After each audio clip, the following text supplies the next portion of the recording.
দেশের সমুদ্র সীমানা সার্বভৌমত্ব রক্ষা ও সামরিক সক্ষমতা প্রদর্শনে নৌবাহিনীর বার্ষিক সমুদ্র মহড়া আজ বঙ্গোপসাগর ও চট্টগ্রাম বন্দরের বহির্নোঙরে এ মহড়ায় অংশ নিয়েছে নৌবাহিনীর বিভিন্ন জাহাজ।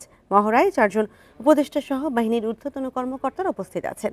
এ নিয়ে আরও জানাতে যুক্ত হয়েছেন সহকর্মী আবদুল্লাহ রাকিব।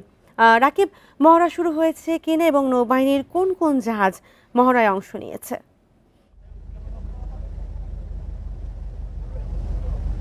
যে আমরা ইতিমধ্যে বঙ্গোপসাগরে অবস্থান করছি।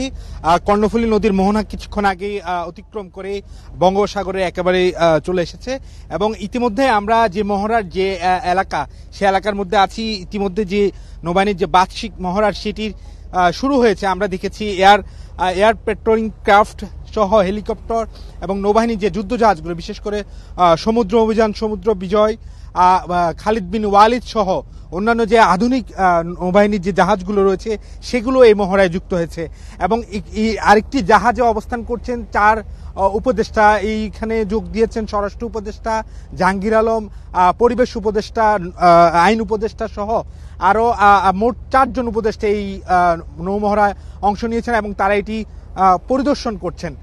ইতিমধ্যে যে বঙ্গোপসাগরের মোহনায় এই নৌসীমার, বাংলাদেশের নৌসীমার সার্বভৌমত্ব রক্ষায় বাংলাদেশের এবং জলসীমার নিরাপত্তা বৃদ্ধি সহ পরিবেশ রক্ষায় এই মহড়া গুরুত্বপূর্ণ ভূমিকা রাখবে বলে জানিয়েছেন নৌবাহিনীর কর্মকর্তারা। নৌবাহিনীর প্রধানও এই মহড়ায় যুক্ত হয়েছেন এবং দিনব্যাপী এই মহড়া চলবে। গত 4 দিন ধরে এই মহড়া চলছে। আজ মহড়ার সমাপনী দিন এবং সেই সমাপনী মহড়ার দিনে এখানকার নৌবাহিনীর যে এই মহড়ায় মূলত যেসব তারা রণকৌশল প্রদর্শন করে তার মধ্যে অন্তর্ভুক্ত রয়েছে surface to air missile firing, anti air rapid open fire, rocket depth charge fire, UAV operation, নৌ কমান্ডারদের মহড়া visit, boat search and seizure. এছাড়া নৌবাহিনীর যে বিশেষায়িত দল সোয়ার্স টিম রয়েছে তারাও এই মহড়ায় যুক্ত হয়েছেন এবং এই মহড়া থেকে সমুদ্র সীমা যে নৌবাহিনীর সক্ষমতা এবং দেশের যে নৌবাহিনীর